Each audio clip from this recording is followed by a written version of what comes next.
네. 본인을 저렇게 소개를 해도 괜찮은 것 같아요. 서울대 정치학과 졸업 학사 석사, 네. 미국 스탠포드 후보연구소에서 개건 연구를 있을 때 네. 나는 저기 보스턴에서 공부를 마치고 나는 한국에 와 있고, 그렇지만 그 이후에 조선일보 사회부 정치부 기자를 하고 월간조선 편집장을 했는데, 그 조선일보 사회부 정치부 기자를 할 땐가 월간조선 편집장을 하기 전에 그때 김용이 내한테 김정일의 심리 분석 네.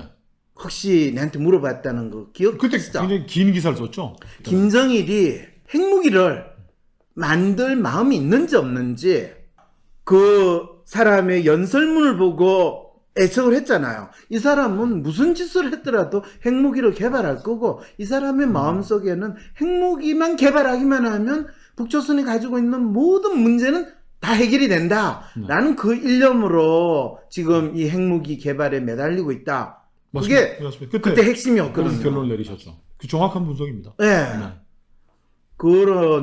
그렇게 하면서 나라여금 이 박근혜의 심리 분석을 하게 만든 원흉이라고 할 수 있고, 그 다음부터는 청기를 너무 누설하면 인생이 어떻게 꼬인다라는 거를 본인이 옆에서 지켜봤죠, 그죠? 그렇죠. 네. 그 다음에 청와대 정무비서관, 그때 정무수석이 지금 정진석 대표, 위원장.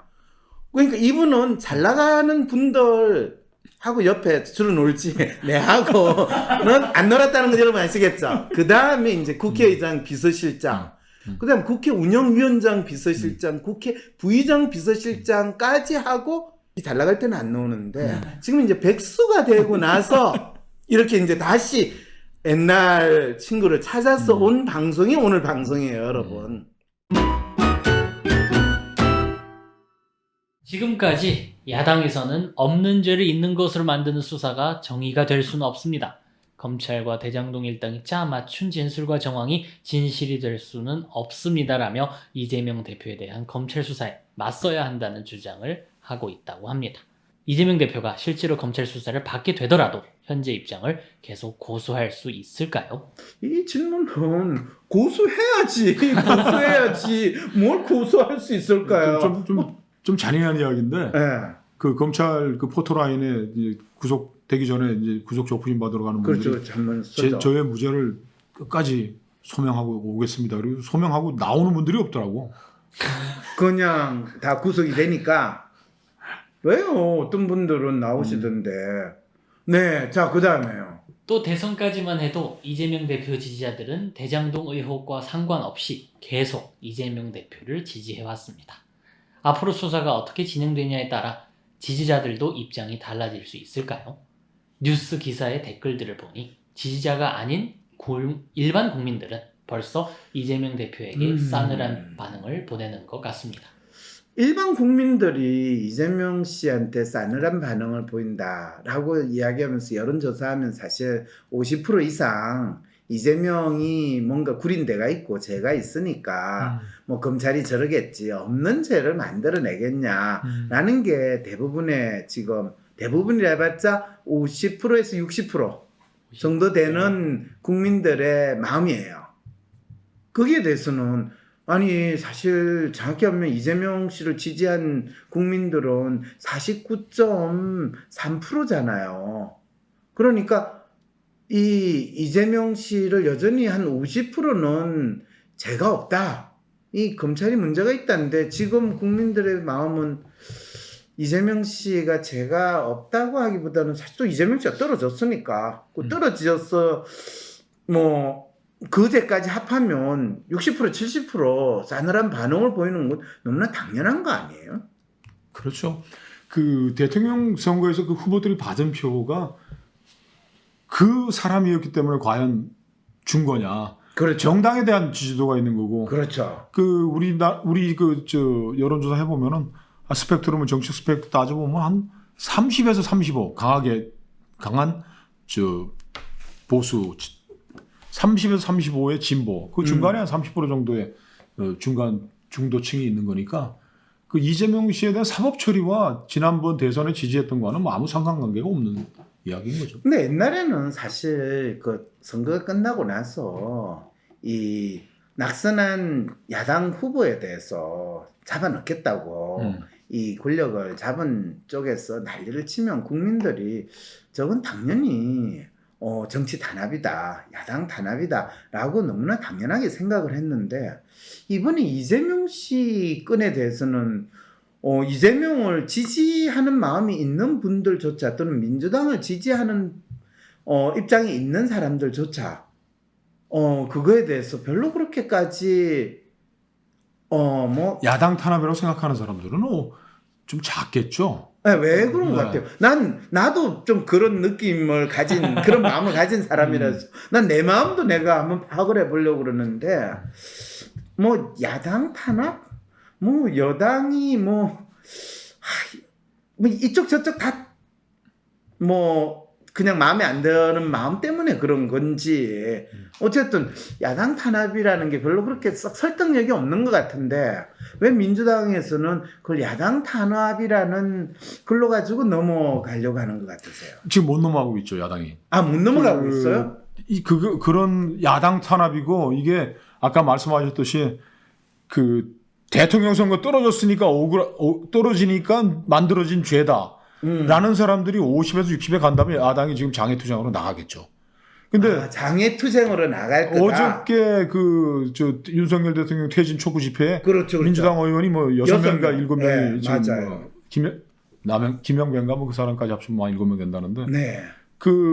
어차피 국민의 마음에 위에 떠 있는 거니까 정당이라는 것이 그렇죠. 국민의 마음이 뒷받침은 안 되는데 이렇게 생으로 가서 가지를 꺾을 수는 없는 거란 말이에요. 잠깐만요. 그러면 네.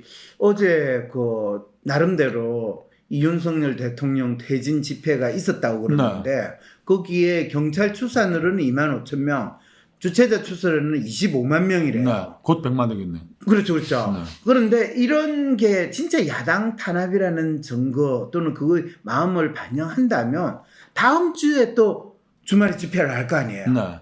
그 다음 주에도 할 거 아니에요. 그러면 진짜 이 상황이라면 다음 주쯤에 야당 의원들 적어도 한 반 정도는 나와가지고 야당 탄압, 이재명 대표부터 나와서 주장을 한다면 이게 야당 탄압이라고 국민들이 조금 더 인정하고 받아들일 가능성은 없을까요?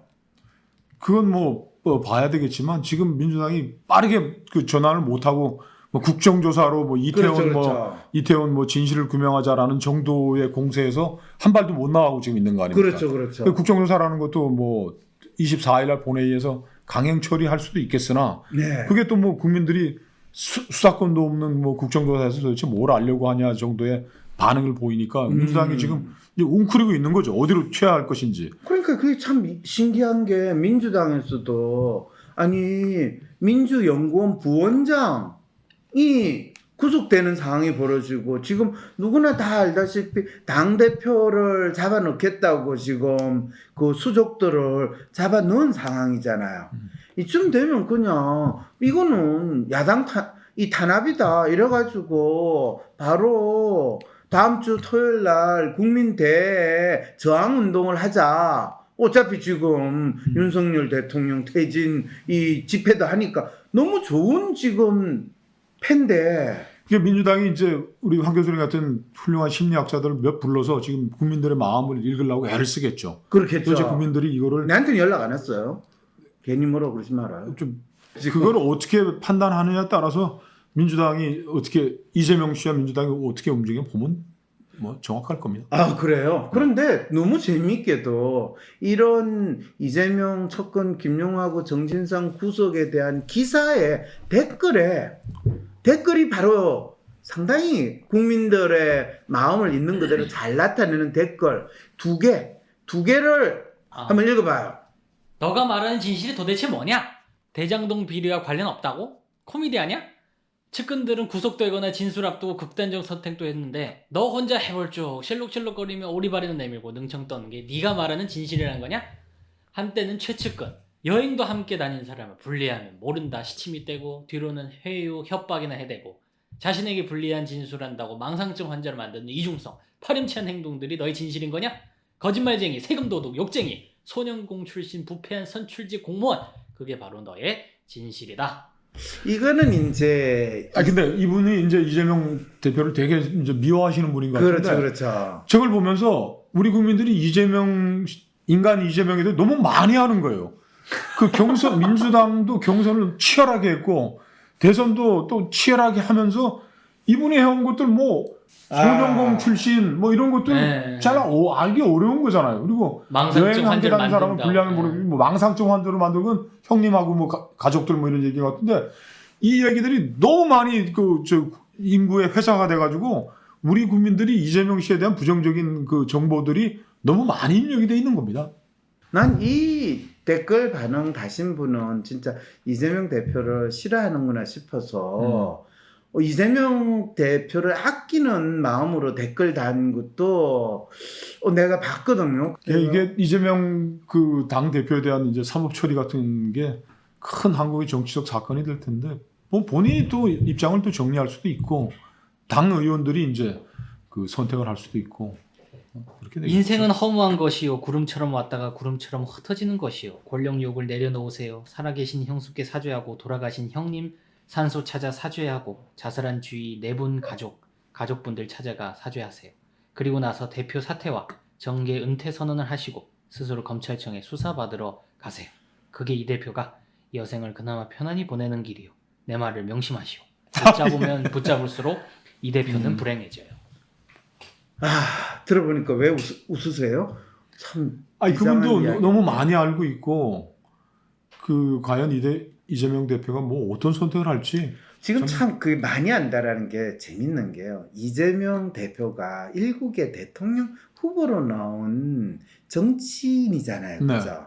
그런데 이 정치인이 정치인으로서 어떤 정치적 활동을 했는가에 대해서는 국민들은 머릿속에 남는 건 전혀 없고 진짜 어떻게 보면 집안 싸움하는 찌질한 모습, 이 가족들 콩가루 집안 됐다는 거, 또 본인이 찌질이 힘들게 어렵게 진짜 이 개천에서 용나면서 시궁창에서 이 정화해가지고 진짜 아리수로 바뀐 그런 이 신분 세탁 같은 그런 느낌을 주는 인간이지.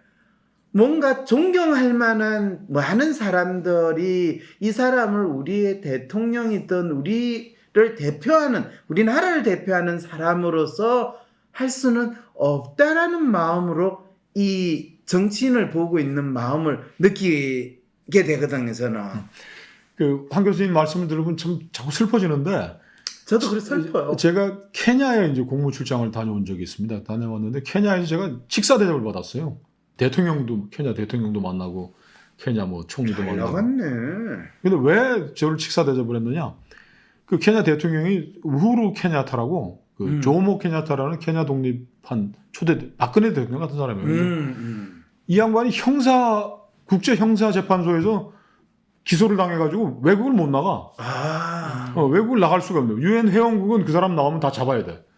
잡아가지고 이제 외국도 못 나오고 하는데 국제 형사재판소 소장이 우리 송상현 송상현 교수. 그렇죠, 교수요. 네. 그래서 우리 그 보고 당시에. 혹시 잘 봐줄 길이 없냐고 그냥 막 까부라고 했는데 무슨 얘기냐면 근데 그 양반이 사법거래의 본인이 지금 국제사법거래의 네. 그 대상자였다라는 지금 놀라운 본인의 범죄 행위를 지금 고백한 거예요. 근데 그분이 왜 국제 형사재판소에서 기소를 당했느냐? 네. 대통령 선거 끝나고 나가지고 양면학살을 한 거야. 대통령 그렇죠. 선거에 항의하는. 부족. 항의하는. 네. 다른 부족, 케냐도 복잡한 부족들이 있는데. 그렇죠. 그리고 이제 자기에 반대하는 대선 무효 시위하는 투쟁하는, 사람들을 네. 총으로 쏴 죽여가지고서 이제 인도적 범죄에 관한 그걸로 해가지고 기소를 당했는데 제가 뭔 말씀드리냐 그러냐면 지금 아프리카의 많은 나라들, 세계의 많은 나라들 중에 대선 끝나면 그냥 불복종 해가지고 총으로 저항하는 그런 나라도 많다. 그럼요. 우리 총기가 아주 쉽게 구할 수 있으니까. 제가 늘 자꾸 얘기하지만 우리의 이 대선 이 문화 이런 게 얼마나 성숙한 겁니까 그래도.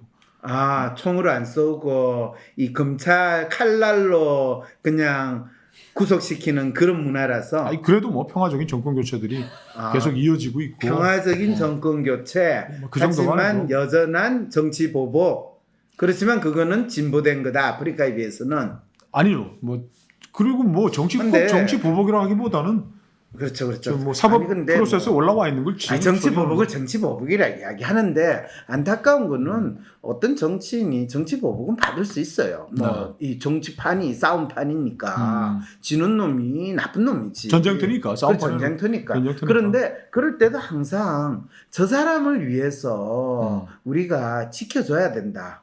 인간에 대한 이 뭐라고 그럴까요? 새로운 희망을 느끼는 건 본인이 한없이 나락으로 떨어졌을 때 자기를 지지해주는 사람이 와가지고 같이 손을 잡고 그것도 뭐 아주 정치판에 있는 인간들이야 다 같이 해먹으려고 하니까 상관이 없는데 전혀 정치에 관심도 없는 뭐 사람이 와가지고 손을 잡고 힘내십시오. 언젠가 좋은 날이 올 겁니다. 라는 이야기를 해줄 때 그게 진정한 그 사람의 힘이거든요. 그렇죠. 오바마도 그런 이야기를 했고 이 노무현 대통령도 본인이 어려운 상황에 있을 때 그런 이야기를 하시더라고요. 그래서 이게 무슨 말인가 했더니 그 사람이 지금은 선거에서는 떨어질 수도 있고 정치 보복 당할 수도 있고 정치보복 당할 수도 있다. 그렇지만 네가 하는 거에 있어서 네가 정치인으로서 나서서 하는 거에 대해서는 우리는 그래도 믿는다. 잘해라. 잘했으면 좋겠다. 그런 기대가 있는데 김대중 대통령이 사형 선고 받았을 때 그 보여줬던 인간적인 고결함. 그렇죠. 근데 이재명 대표 같은 경우에 지금 국민들이 안타깝게도 결정적으로 이분은 그 부분에 있어서 지금까지 이분이 정치 활동을 했다고 본인의 치적이 뭐라고 이야기할 때 한마디로 딱 어떤 생각이 들었냐 하면 저거를 치적이라고 내세우면 그냥 시장이나 하고 도지사 수준으로 있어야지 왜 지가 대한민국을 바꾸겠다 대한민국을 더 나은 나라로 되겠다라고 대통령으로 나오는가 도저히 설득이 안 된다. 이 느낌이 뭐 윤석열 대통령이야 어차피 분명했어요. 윤석열 대통령이 되어야 되는 이유 뭐라고 그런지 혹시 여러분들 기억나세요? 내가 이재명 후보와 윤석열 후보 두 사람 한 사람은 변방 장수고 한 사람은 중앙 장수인데 그 두 사람이 서로 싸우게 될 때 누가 이기느냐 그럴 때 윤석열 후보의 임무는 대통령이 돼가지고 문재인 박근혜 감옥 보내듯이 문재인 감옥 보내주세요 라고 하는 그 기대가 컸지만은 결코 문재인 대통령을 감옥 보낼 수는 없다. 그렇지만 문재인 대통령 뽕 대신 닭이라고 이재명 후보를 감옥 보내는 거로 윤석열 대통령은 본인의 받은 기대를 달성하는 것이 아마 윤석열 후보가 대통령이 되는 상당히 중요한 뭐 목표 내지는 목적이지 않을까 생각된다고 내가 그 방송하고 나서 더 이상 선거 관련해 가지고 방송을 안 했어요. 근데 황 교수님 그 분석 말고 네. 그 앞에 있었던 그 이재명 씨가 국민의 마음을 얻는 것은 이 국면에서 누구나 다 예상하고 그 가는 그 고난의 길을 가는데 네. 거기에서 국민들의 마음을 조금 더 얻을 수 있는 어떤 고결한 행동, 인간적인 선택 이런 것들이 좀 있어야 된다라는 거는 참 좋은 말씀인 것 같습니다. 뭐 그런데 다시 타임머신 타고 돌아갈 수도 없고 과거에 본인의 삶을 바꿀 수 없기 때문에 그건 지금부터 본인이 구속이 되든 안 되든 하는 그 시간에 달렸는데 그렇죠. 그 여기에 선택이 그 사람이 정치인으로 살아나냐 죽느냐가 결려 있군요. 옛날은 과거는 그렇죠. 바꿀 수 없고 그렇죠. 지금 이 구속이 얘기되는 시점에서 구속이 되고 뭐 판사가 발전부 해줄지 안 해줄지 모르겠는데 요 때까지의 이재명의 선택이 이재명의 앞날을 결정하겠네요. 근데 뭐 지금 개항에 출마해가 국회의원 되고 민주당 대표가 되는 이런 선택을 넘어서는 본인 나름대로 인간적인 이재명이라는 인물이 어떤 사람인가를 본인이 증명하고 이재명을 통해서 대한민국이 바뀔 수 있고 발전할 수 있다는 것을 국민들이 노무현 대통령처럼 기대를 준다든지 아니면 김대중 대통령 또는 뭐 하다못해 MB 대통령, 박근혜 대통령 같은 그런 분들에 대해서 지지자들이 가지는 인간적인 뭐 그게 연민이 됐든 기대가 됐든 뭐 흠모가 됐든 과거에 우리 대통령에 대해서 뭐 많은 말들이 있지만은 그 정도를 가질 수 있게 한다면 모르겠는데 가능성이 있을까요? 그런 말씀을 기자님 이재명 대표 요즘 하는 게 좀 찌질하네요, 그죠? 뭐 내가 나를 괴롭히는 건 야당 탄압이고, 뭐 무슨 뭐 유검 유죄 뭐 무슨 무죄 그러니까 하고 지금 얘기가 그게 구차하다.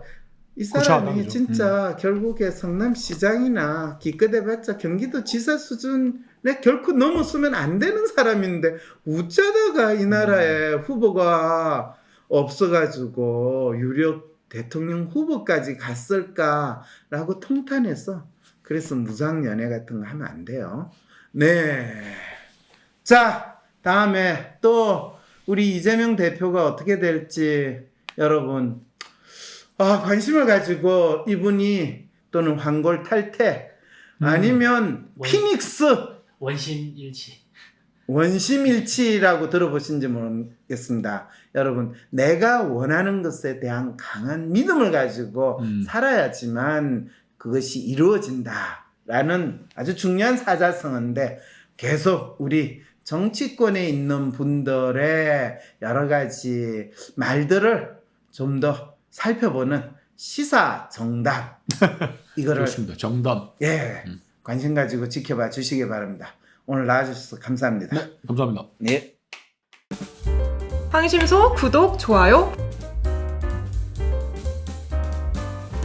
내가 원하는 대로 이루어지지 않아 답답하고 괴로울 때 어떻게 할 수 있을까요? 우후죽순 상담센터와 정신과가 생겨났지만 막상 어떤 서비스를 받아야 할지 내 문제를 믿고 맡길 전문가는 누구인지 혼란스럽기만 하다고요? 위로나 공감을 넘어 개인의 마음을 정확히 읽어주고 삶을 변화시킬 전략도 같이 찾아주는 전문가, 전문 서비스에 대해 알 필요가 있지 않을까요? 이런 상황이라면 차라리 내가 직접 나의 마음을 알아보면서 나의 삶의 문제나 마음의 아픔을 해결할 수 있는 길을 찾고 싶진 않을까요? 나의 문제도 파악하여 해결하고 또 다른 사람의 삶도 변화시키는 데 도움을 줄 수 있다면 현재 나의 삶을 변화시킬 수 있는 새로운 계기가 될 수 있지 않을까요? 여러분의 이런 상상과 기대, WPI 초급 워크숍을 통해 구체화하실 수 있습니다. 삶의 변화는 특정 유형에 끼워 맞추는 것이 아닌 있는 그대로의 내 특성, 내 마음을 읽을 수 있을 때 시작됩니다. 한 사람의 성격과 마음을 정확히 찍어 나타내어 마음의 MRI로 비유되는 WPI 검사는 한국인의 마음에 대한 연구를 통해 개발해낸 성격 및 라이프스타일 진단 방법입니다.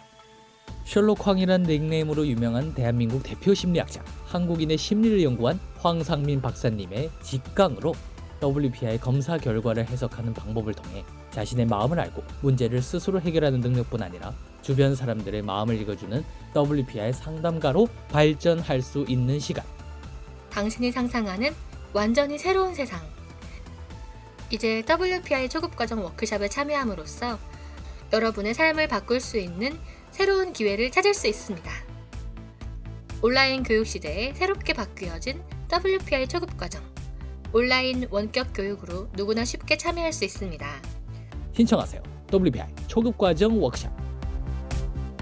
강의 구성은 이렇습니다. 오전에 WPI 상담 코칭 과정 소개, 인간의 성격과 WPI 성격 구조에 대한 이해. 오후에는 멘토와 함께하는 조별 토론과 WPI 상의 5가지 자기평가 유형에 대한 이해. 그리고 황 박사님께서 직접 참가자들의 프로파일을 해석해 주시고 내 사연에 대한 1:1 원포인트 레슨까지 받으실 수 있습니다.